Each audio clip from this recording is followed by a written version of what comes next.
Thank you for that wonderful warm welcome. And thank you to my friend, Frank Donatelli, for that overly generous introduction. But Frank knows me well enough to know the introduction I prefer is just a little bit shorter. I'm a Christian, a conservative, and a Republican, in that order.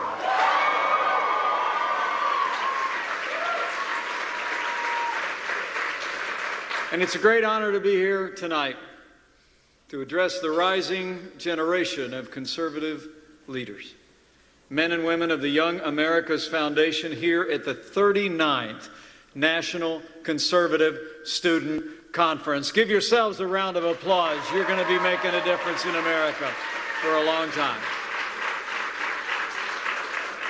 So welcome back to Washington, D.C.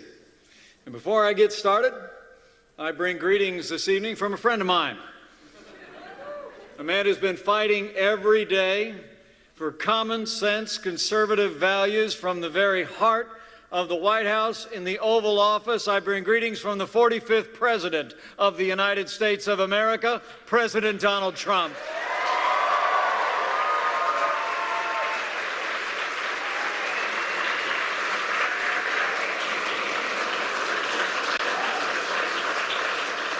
You know, thanks to the support of so many young conservatives like all of you here today, all across this country, last November, President Trump won a historic victory. More counties than any president since Ronald Reagan. 30 of 50 states. States no Republican had carried in a generation. I mean, the truth is, with your support, President Donald Trump turned the blue wall red.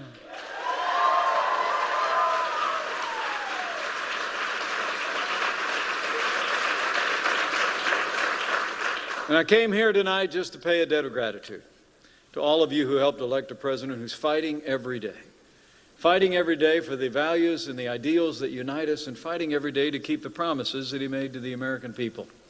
And you know, for my part, it's a privilege to be back at the Young America's Foundation. I've worked hand in hand with YAF going back more than 15 years. Not from when that picture was taken, but from when I first arrived in Congress in 2001. In 2005, my family had the great privilege to visit the Reagan Ranch, where YAF has wonderfully preserved the wisdom and legacy of my second favorite president of the United States, President Ronald Reagan.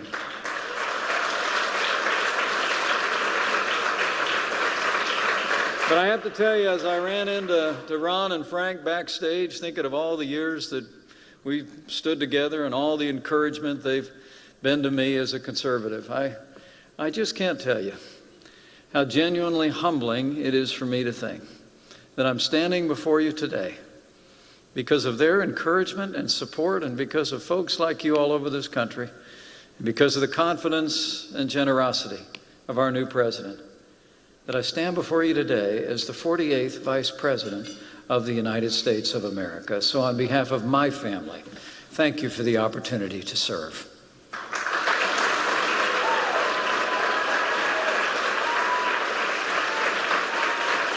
You know, it's remarkable to think about the Young America's Foundation's history and contributions, not just to my small life, but to the conservative movement itself and to this entire country. Since its founding in 1960, YAF has been a bulwark of American greatness. You fight for the truths of the Declaration of Independence and the Constitution. You fight for those timeless principles of individual freedom, a strong national defense, free enterprise, and traditional moral values. And let there be no doubt, because of the work of all of you all across this country, conservative values are winning on campuses and winning the hearts and minds of America, one student at a time. You know, today YAF has more than 300 chapters that are active on over 2,000 campuses all across the United States, reaching a stunning 400,000 students every year.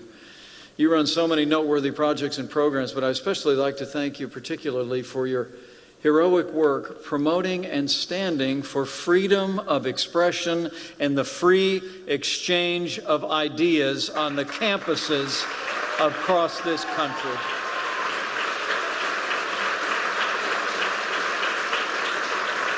You know, as I said in an address I gave at the University of Notre Dame just a few months ago, we live in a time when free speech and civility are waning on campuses across America. But YAF is committed to change that, and you're making a great difference. You've been speaking out against speech codes, safe spaces, political correctness. You fight to defend conservative speakers and students who want nothing more than to exercise their First Amendment right to the freedom of speech. And so tonight, I just want to say thank you. Thank you to the young men and women of Young America's Foundation for your strong stand for our freedoms. And thank you for all you do day in and day out to bring the conservative message to the public square. And I can promise you, as you labor, and I see it every day, the Young America's Foundation finally has a friend back in the Oval Office in the White House.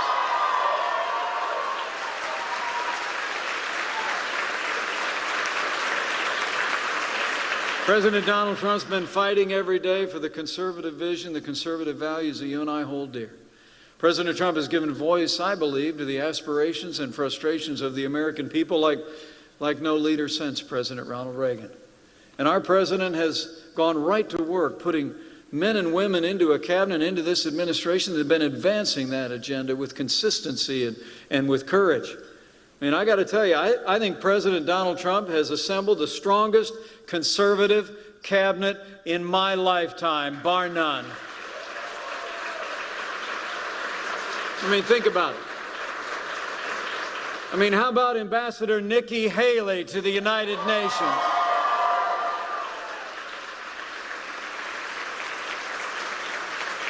How about Dr. Ben Carson at Housing and Urban Development? In fact, I know you're going to hear from Dr. Carson tonight, and he's just an incredible member of this cabinet, right along with others like Secretary of Defense Jim Mad Dog Mattis.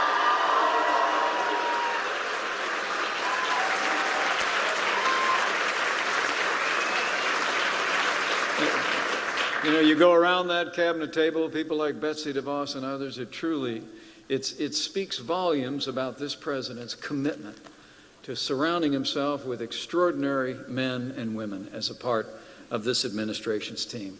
And I couldn't be more proud to be a small part of it. So as I stand before you today,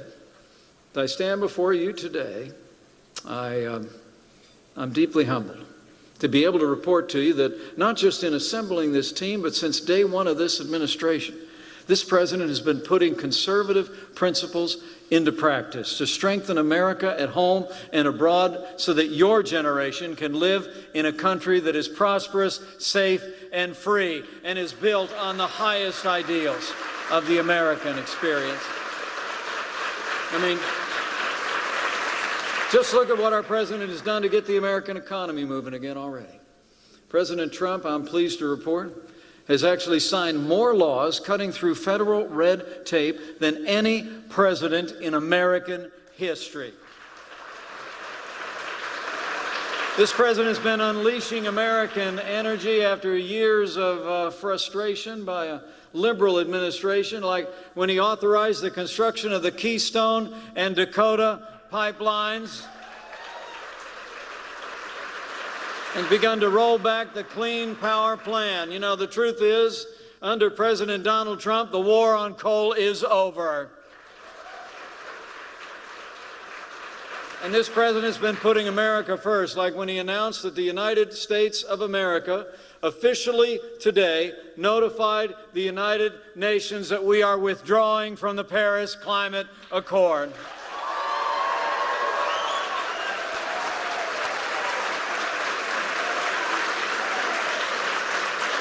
In a word, President Trump has been keeping his promise to make America prosperous again. And just this morning, the news came in.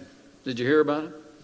Over 1 million new jobs have been created across this country by businesses large and small since President Donald Trump took office. more Americans working than ever before, and unemployment hasn't been this low in 16 years. And as the President tweeted this morning, we have only just begun.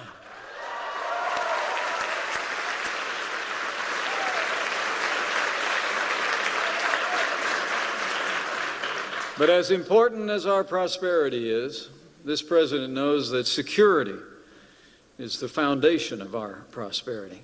And serving with him every day, I can assure you, President Trump has no higher priority than the safety and security of the American people. Our President has traveled across the wider world, reaffirming our historic alliances, challenging all who cherish freedom to step up and confront the forces that threaten our way of life. President Trump, I'm pleased to report, once again, we have a president who stands without apology on the world stage as leader of the free world.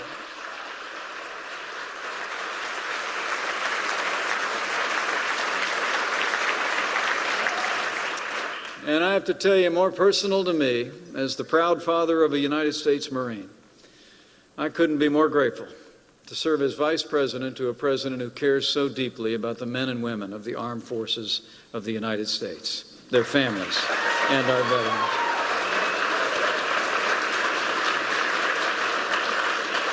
You know, the United States of America simply has the finest armed forces in the history of the world. The men and women who wear the uniform of this country are the best of your generation, and I'm inspired whenever I'm among them. Today, at Dover Air Force Base, two heroes of this generation came home. Sergeant Jonathan Hunter and Specialist Christopher Harris of the 82nd Airborne. These two heroes fell defending our freedom in Afghanistan this week. We honor their service and their sacrifice. Their names will be enshrined in the hearts of a grateful nation, and their families and their loved ones will remain in our prayers. For no greater love has a man than this, that he should lay down his life for his friends. These two men were heroes. We honor them tonight by standing with all those who at this very hour stand a far distant post on the ramparts of freedom. God bless them all.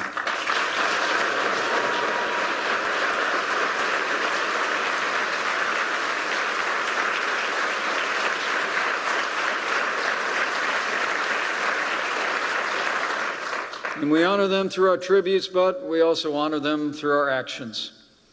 And I'll make you a promise. President Donald Trump is going to be the best friend the armed forces of the United States will have ever had in the White House.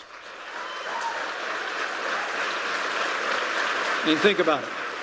Our president has already signed the largest increase in military spending in nearly 10 years. And he's called on the Congress to pass one of the biggest investments in our defense spending since the days of the Cold War. And under President Donald Trump, I'll make you a promise. We're going to rebuild our military. We're going to restore the arsenal of democracy. And we are once again going to give our soldiers, sailors, airmen, Marines, and Coast Guard the resources and training they need to accomplish their mission and come home safe.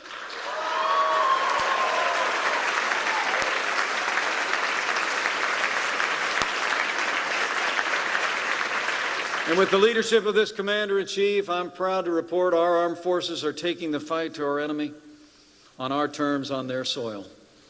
And with President Donald Trump and our brave warriors in the field in Iraq and in Syria, we will not rest, we will not relent until we hunt down and destroy ISIS at its source, so it can no longer threaten our homeland or threaten our allies around the world.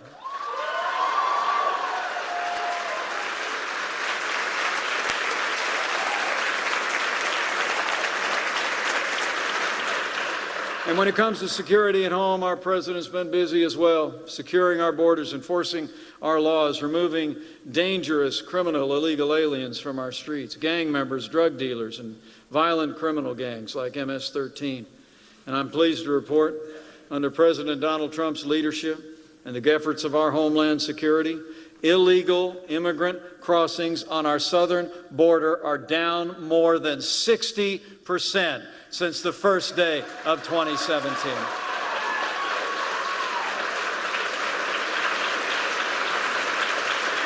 So President Trump is keeping his promise to make America safe again, and I couldn't be more grateful to serve with him.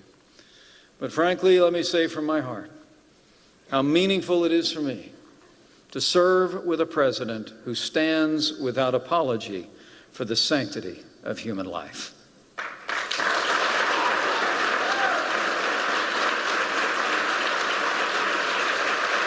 In one of his very first acts in office, President Trump reinstated the Mexico City policy to keep taxpayer funding out of organizations that perform and promote abortions abroad, and our president has expanded that policy to cover nearly $9 billion in foreign aid.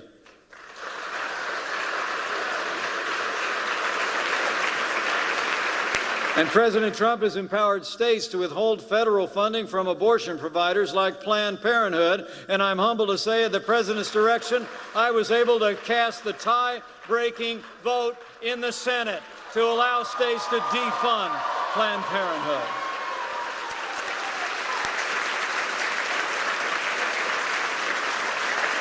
So this President's been standing for the God-given liberties enshrined in our Constitution. And he's been making sure that his appointments to the courts of this land will adhere to the Constitution as it's written, to strictly construe the Constitution. The men and women that we're putting forward to fill our federal benches are going to be people that uphold our highest traditions, like the newest member of the Supreme Court of the United States, Justice Neil Gorsuch.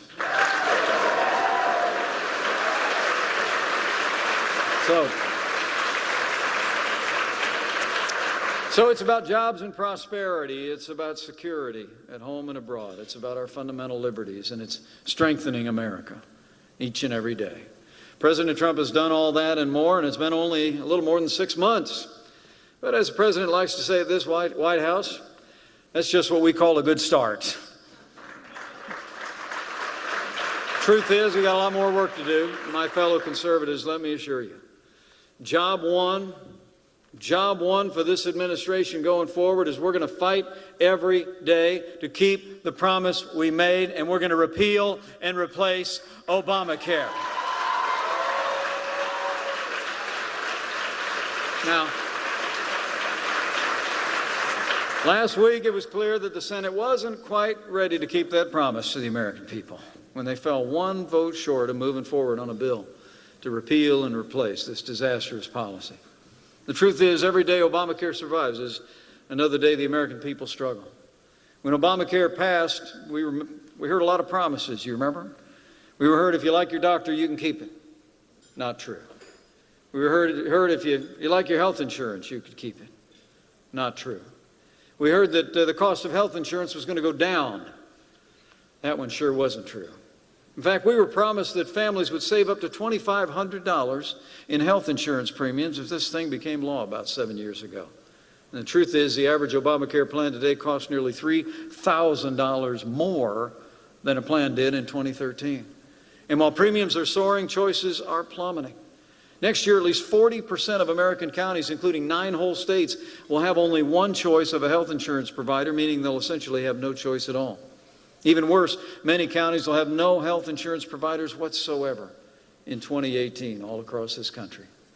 And you know, it's not just about the statistics. It's about real people. It's about small business owners, family farmers all across this country that are struggling to make ends meet. Behind every number is a name. Behind every name is a story. And I've heard these stories as I've traveled across this country. And so has the president. I mean, small businesses that talk about the heartache of struggling to keep their whole workforce in place. People that have worked for them for years and years, but with skyrocketing costs of health insurance, they've got to choose between keeping the business going and keeping people on the payroll that they've known for years and years. I've talked to working families. Literally, a woman in Wisconsin told me that she had to take a pass on paying her health insurance premium for 3 months just so she'd have enough money to buy Christmas presents for her grandkids. I mean, we all know the truth. America knows the truth. Obamacare has failed, and Obamacare must go.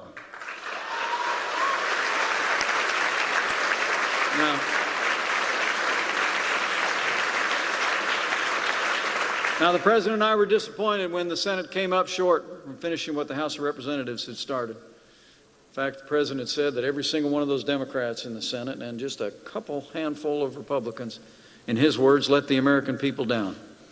And that's the truth of it. But my fellow conservatives, let me be clear.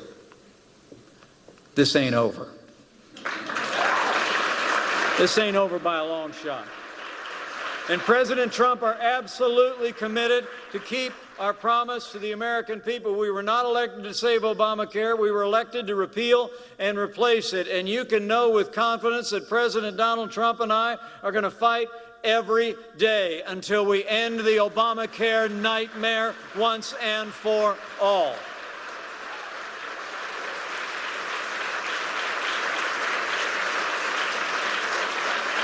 And when that day comes, and rest assured it'll come, we'll begin to restore a health care system based on those timeless American principles of personal responsibility, free market competition, and state-based reform. That's the conservative way to meet the needs of this country in the 21st century when it comes to health care. And that is the American way to improve 21st century health care for this generation and the next.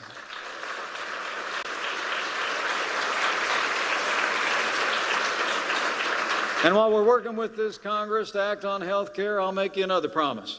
President Donald Trump and I are going to roll our sleeves up, sit down with lawmakers, and we're going to pass the largest tax cut since the days of Ronald Reagan.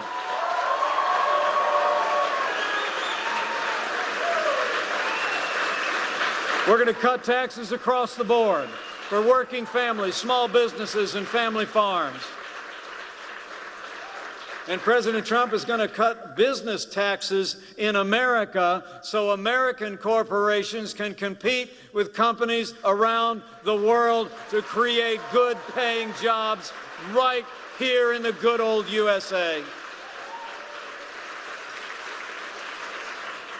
So it's about health care, it's about tax cuts, and under this president's leadership and with the support of this Congress, we're going to keep rolling forward.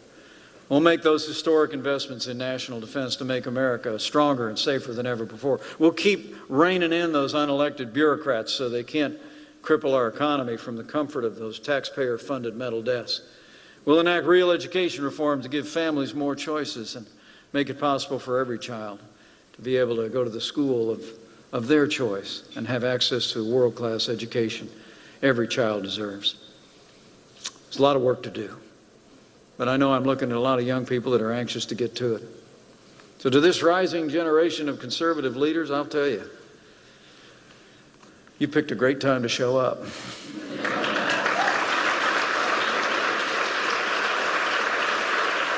Because this is the moment. Now's the time. To finish what we started, though, the President and I are counting on all of you. I'm counting on this rising generation. We need your voices. We need your values. We need your energy and your vision as never before.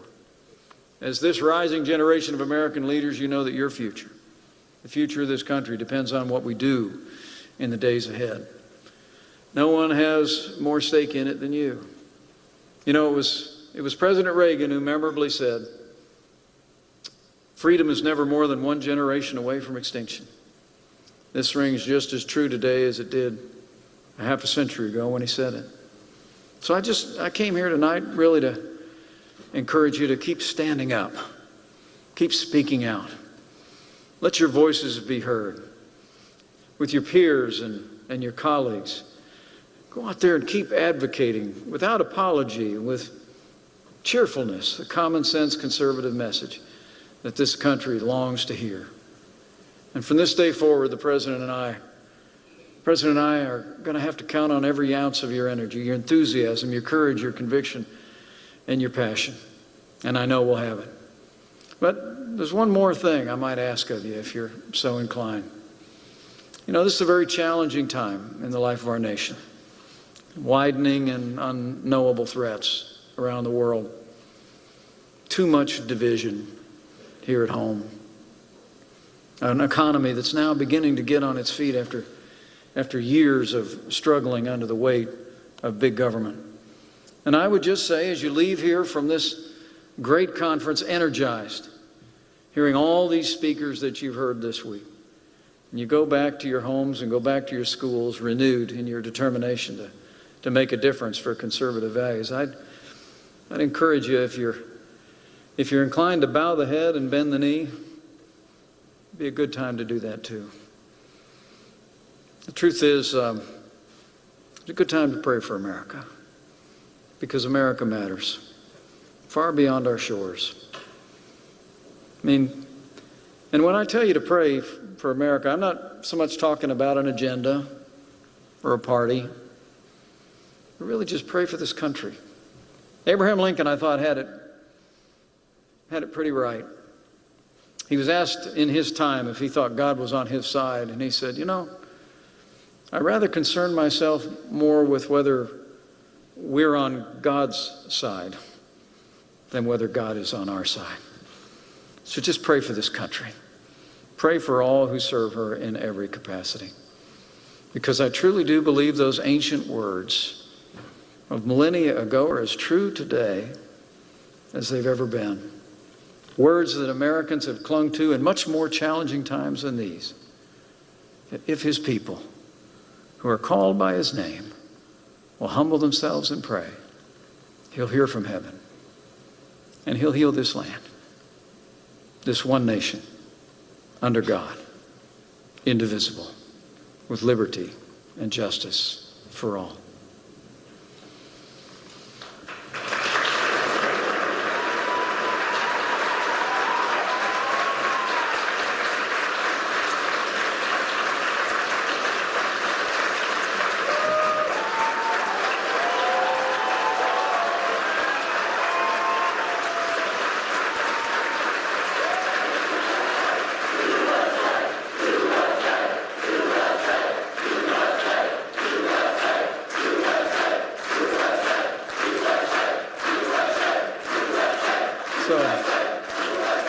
So, in a word, men and women of the Young America's Foundation, have faith.